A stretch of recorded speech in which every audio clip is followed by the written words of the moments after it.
Hello, I am 3/4 of the way into my trip, and I promised a quarterly Q&A update. But this time, I have a special guest. So BOYTFRAN is going to answer questions with me. You guys submitted a ton, actually, so we're going to read them off. Okay, but I just want to start with some general that I get every time because I have new followers. I have a Dodge ProMaster van, high roof, 2,500. Your opinions on it? You can stand fully in it. Great. Yeah, I can stand up. Easy to drive, can park it anywhere, so it's awesome. Another question I get consistently about every time I do a Q&A is, where do I get mail? That is an ongoing journey where either it's at a friend or family's that I see coming up, or so I send something to a person that I know I'm going to see soon. So I was just in Tampa. I sent a ton of stuff to my aunt, my friend Tamika, but now I'm going to start sending things to my uncle who's in Texas, and I'm about like a month out from seeing him. So mail is a process, but always a fun part of the journey. Now I'm going to get into things that are kind of new, and they're more geared towards what it's like having a second person in the van. So we're going to both answer these for you. It's great. We got all this space, but we're going to answer some of those for you. And yeah, that'll be the Q&A this time. So obviously the one we get asked the most is, where did you meet? We actually met in Utah, Moab actually. But we're going to save that story for another video because it's kind of a long story and it's good. It's a good one, but we met in Utah. One thing that I wish I had done differently in my build, and what BOYTFRAN wishes you had done differently. So like what you wish would make your life easier that I did differently. Why don't you go first? Because I know you have opinions on this. With the van. Yeah. What do you wish I had done differently when I was doing the build? So the leak has been the biggest headache. Everything involved with the roof penetrations. Really, really, really know what you're doing and do your research when you're going to cut a hole in the roof. And I didn't do those myself. I took him to a guy out in Tarpon, and although I think like he had good intention, I don't think he clearly knew what he was doing, even though he led me to believe he did. They just aren't sealed properly, and it's caused so many leak issues that we're gonna have to replace the ceiling here soon. But I can get through the rest of the trip without replacing it. He's done a great job of sealing it back up. It just looks a mess up there. So hopefully that'll pop all right off and we can start over, and we'll fix all those ceiling fan holes and like the window holes. The ones on the side have done great though. Side and the back one are doing good. It's everything on the roof. Something I wish I had done differently in the build is not invested so much money and effort into a fridge. We used to have a fridge here, and it was $1,000 fridge. It was propane and electrical. Propane, there wasn't enough room for me to have a propane tank, so I wasn't using the propane. The electrical, it kept short-circuiting it, so we were using it as a giant cooler. So you came up with the lovely idea to just put a cooler there. He built this frame and everything too. You are quite the little handyman. A little crafty. A little crafty, but so we replaced that. So I ended up getting a $20 cooler when I originally had a $1,000 fridge. So if you know anybody that's looking for a mini fridge, it's an awesome fridge. I just have no use for it. I'll sell it for really, really cheap. Just please take it away from me. Especially Florida people, because that's where it is right now. Jess is housing that for us. Next question. What's the hardest / your least favorite part about van life?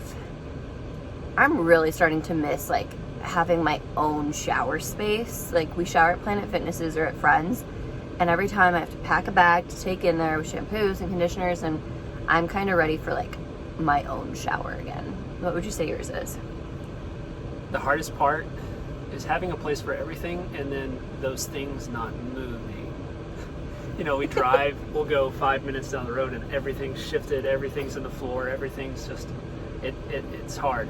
So like that doesn't happen in a house, or you have bigger problems. So yeah, if that's happening in your house, move.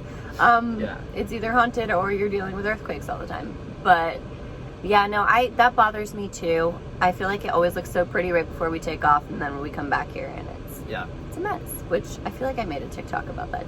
We did. Yeah. Oh, that was the I'm a Survivor one. Wasn't it? Yeah, shut up.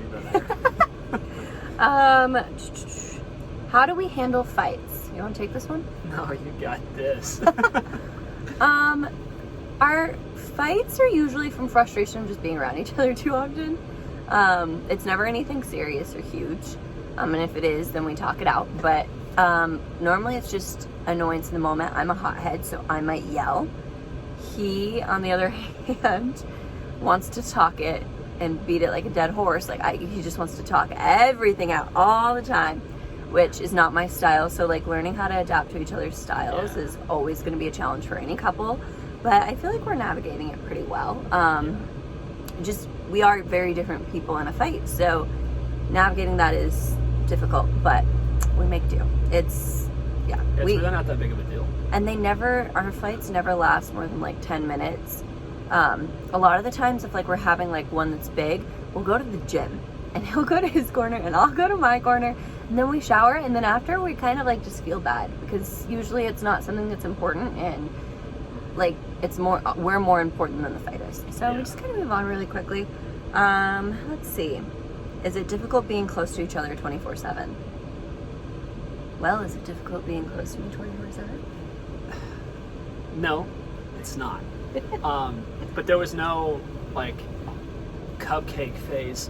But when we got together, like we were exposed to everything. Like you got morning breath, you're not escaping it. Too bad. Yeah, like you're in here cleaning your ears, somebody's brushing their teeth. Like we're always so close. Like there's no hiding anything. So, like it was a big hurdle to get over, but it was probably the best thing that ever happened because we got through all the nonsense, all of the games about it. We skipped Super like the fast. whole talking phase that our generation loves to have. We skipped the whole, although sometimes I'm sad, like we skipped the dating phase, like of like the initial like taking me on dates and stuff like that. Like there's time for that in the future. It'll be different, but we did miss that phase. But otherwise, like, you just kind of have to like, oh, okay, like you know, you said it, like something's uncomfortable, you have to deal with it. So I don't find it difficult anymore to be close 24/7, but in the beginning, I definitely felt like I was still on like high alert of having to look good all the time and blah, blah, blah. And it's hard to do in advance. You have to get over it really quickly. What do you believe brought you two together? Fate? I don't know. I guess it depends on what you believe in. I'm a strong believer in the universe bringing people into your life when you need it, or when they're going to serve a purpose. I know I've talked about on my Instagram, so you guys might have seen a recent post I did, which talks about lifetimes, reasons, and seasons. And I've always like kind of stuck to that since I was young and was taught by an adult that I love about those three. And I think that everybody's brought to you for either a lifetime, reason, or season. Your lifetime, but and we had a lot in common. So like life goals matched up, our direction matched up, like everything about it matches up. So it was really easy to just kind of jump in and flow with each other, which is really important. We're not polar opposites or anything like that. So, but we're also like not the same sometimes at all. Right. And so I wouldn't say we're not the same person, but we aren't starkly so different. But no, I think as far as the question of what brought us together, everybody has their word for it. As cheesy as it sounds, fate, the universe. If you want to be a God believer and you think it was God. So I guess my camera ran out of space. So sorry for the little pause that's in here. That's super annoying. But whatever you believe in, that's what we feel like brought us together. And I think it was purely planned because I had intention on this trip of not dating, of not doing long distance, and I mean, we didn't end up doing long distance because I made it clear I wasn't going to do that, and he was very flexible with that. But I did not have plans of dating, and you're worth it. So, let's see. Next question. Is van life harder with two people living in such a small space?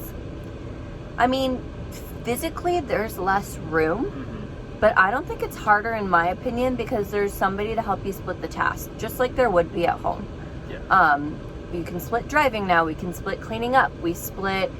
I mean, I say we split, but like usually Kyle takes the stuff back to the. Yeah, I'm the laundry guy. Sorry, I cut out again. I will say, I won't say this is a split task, but he does take most of the laundry back to the back. But I'm the laundry guy. That's fine. But otherwise we split everything pretty well. So I don't think it's harder. Was it harder? You were in a trailer before you met me. Was it harder transitioning into living in the van with me, or was it more difficult being in the trailer?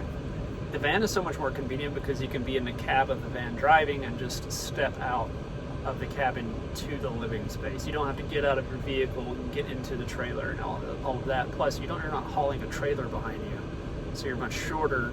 Like, you can park in traditional parking spots, you can go in places like that, but a lot of parking lots and things that I ran into said you can't have a trailer or you can't have anything like that, especially around national parks or like ski parks and things like that. So the trailer was a little bit more difficult, and the van is just kind of where it's at. So what you're telling me is I made your life easier? For sure. And like you said, splitting the driving, that's huge. That is massive, because you don't have to drive, but you can still get there. So it makes a huge difference having him here to drive, since I work online. It makes it where if he's driving, I can get work done, which is a game changer. And it's made it where we can explore more and have more time together once we're parked. Otherwise, I'd have to be driving then working, driving then working. So it's helped a lot. Yeah. Do you fight over how the other person drives? Leading off of that. Yeah. Yeah. I would say we don't fight. There is some yelling on, like spurts of yelling on occasion. Some just nerves. I will be not paying attention. He gets really mad because I'll have like face in the phone, not paying attention. But I can feel when he's braking hard or something's about to happen, and I look up. And he's like, "Oh, now you're paying attention." Well, she goes into full mom mode. Arms go spreading, and she starts, "What are you doing? Slow down." I'm protecting you. Yeah. So But- sweet. So sweet. What about my driving? Terrified. She drives fast, and she brakes harder than I do. Like, but it's totally fine. She's in control. Like, she's got it. If I brake like that, it's, I'm a what are you great doing? driver. I'm a great driver. We just have very different driving styles. Yeah. So I would say we do fight over how the other person drives, for sure. But We pick at each other for sure about yeah, that's a big one. Any awkward bathroom situations? This kind of goes back to what we were talking about earlier. Hey, you just have to get comfortable. Yeah. We have a toilet in here, so I'll never forget the first time I had to go numero dos, and he forced me to hold his hand. You know, it's one of those things, it's only awkward if you make it awkward, and I wasn't going to let it be awkward. We were just gonna take it on, shoulder that problem and really just get on with life. It still made me feel awkward, so I'm glad you didn't feel awkward, because I was like, why is this happening to me? That's not how I envisioned my van life going. But we're past it now, and there's really no limits now. I mean, someone else asked about passing gas. We can say farting, we're adults here. Farting and stomach issues. I have really bad gastro problems. So, I mean, there's not a week that goes by that I don't have some sort of stomach issue going on. So whether I have to throw up, or I'm not feeling good, or there is farting. I mean, we've both farted in this van plenty, so. Everybody farts. Yes, even ladies. He gets mad when I don't warn him. Yeah, be courteous about it though. Let people know. Sometimes I think that it's gonna just like slip out and that it'll go unnoticed. And are you shaking? No, they don't. Well, I thought they would. Anyways, how do you know he didn't just want to mooch off of you? Ooh, you're in the hot seat. Well, he contributes financially just as much as I do at this point. It's still the van is in my name and it's my van, but if there's something we need to buy for the van, like, he buys just as much as I do now, because it kind of feels like his home now too. We pretty much split the gas. When it comes to meals, like, I'll buy breakfast, he buys lunch, we trade off on dinner. Like, it's just, we don't have really a system. Maybe we should, but we're just like both very giving people, and we don't, we aren't greedy with money, and we aren't, like, there's a lot of people that are very frugal in a sense, where they're like guarding what they have. Although you would be the more, like, I'm the more big spender and you're more savvy. I wouldn't say that there's withholding of finances or wanting to help with the van. So I never felt like he was mooching because he was contributing. I mean, if anything, I'm probably mooching because I get him to do all the tasks I don't want to do now. Gotta pay rent somehow. So yeah, I wouldn't say there's mooching. And then the next question was, how can you trust he has pure intentions? You ladies, I don't know. I mean, it happens to the best of us where we get taken advantage of and things don't work out, but you have to trust your gut. And it's funny because I can look at past relationships where I've been like, oh no, like he's not bad, this is great, blah, blah, blah, blah, blah. But there was always red flags that I was ignoring. And I can honestly say I just didn't have those. I felt safe, I felt comfortable. He was doing a similar thing to what I was doing, so there was that relation that we had. There was just no red flags, and you need to kind of trust your gut on that, and also talk to friends and family. You met my family within like a week, because we were headed to Colorado. So like, it was one of those quick things where like, okay, would somebody without pure intentions be willing to walk into a situation like that? So I never questioned that. This wasn't a question, but how'd you know I had pure intentions? You were willing to let me meet your family. That was huge. I was really nervous too. You were It was nervous? a lot, yeah. They love you, so. Now he's met him twice, so that's not met, but he's hung out with them, and yeah. But there was really no secrets, you know, like we were both open with each other, so there was no like mistrust or anything. Okay, last question. What adjustments did you make to prepare Bobo for a second traveler? Kyle chuckles. So when I first decided that I was gonna let him join, my phone hates me. We had to change phones. We're on BOYTFRAN's phone now.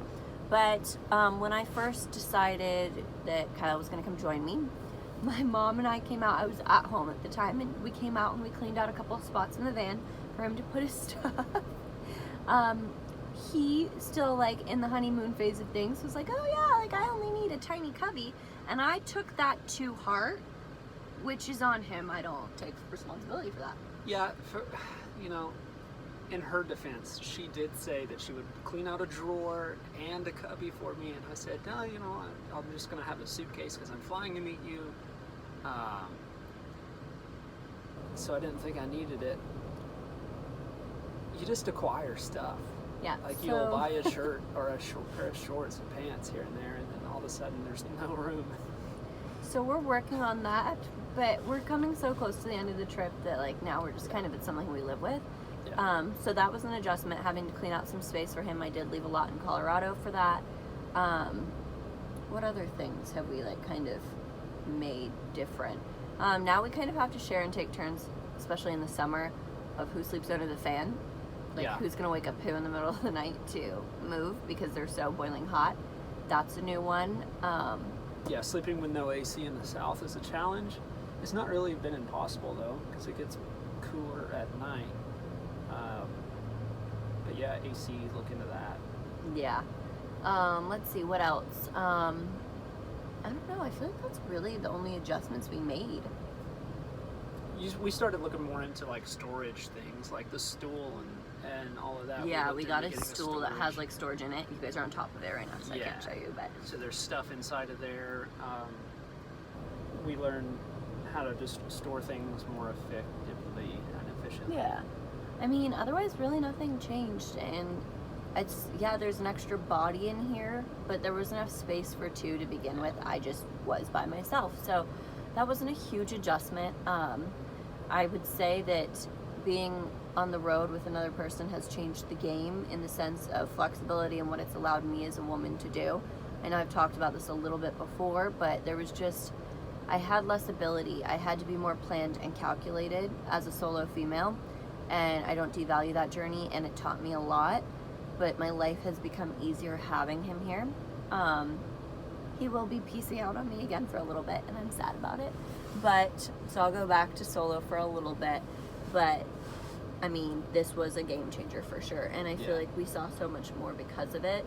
And, you know, I bring the planning side, and he brings the spontaneity. So, yeah. And for the security, feeling of security that she was talking about, it's not that I'm a guy and she's a girl or anything like that. There's two of us now. Yeah. You know, it's that there's two people instead of one, and just it would be more Well, of and a deterrence than anything. Even though I am a male, that doesn't. Yeah. You know, It doesn't is take a away little from bit of her both. doing it Well, it by is a little herself. bit of both, no Yeah. matter what, because, you know, like I'm less of a target to other people and other males with him here.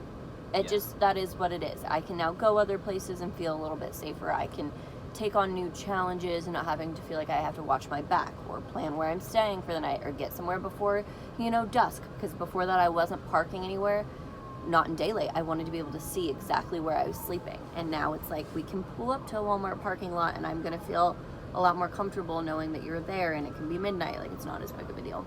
So those have been like the big game changers. I am almost done. I'll have one more final video for you guys. But yeah, that's really it. We can do another video on more personal relationship questions if you guys want. If you want the story of how we met, how it came to be, what he was doing. I feel like you guys, it almost makes me mad because you guys like him more than me. It's very frustrating. He has been the hit of social media lately and I'm very annoyed. Hey, but I get it. She likes me too. No, I'm kidding. I'm kidding. regardless, if you want more on his story and what he's willing to share, we could do some more videos on that. So you guys just let me know. But this was your scheduled Q&A update on van life. So, is there anything else you have to add? That's it. Okay. Cut. Bye.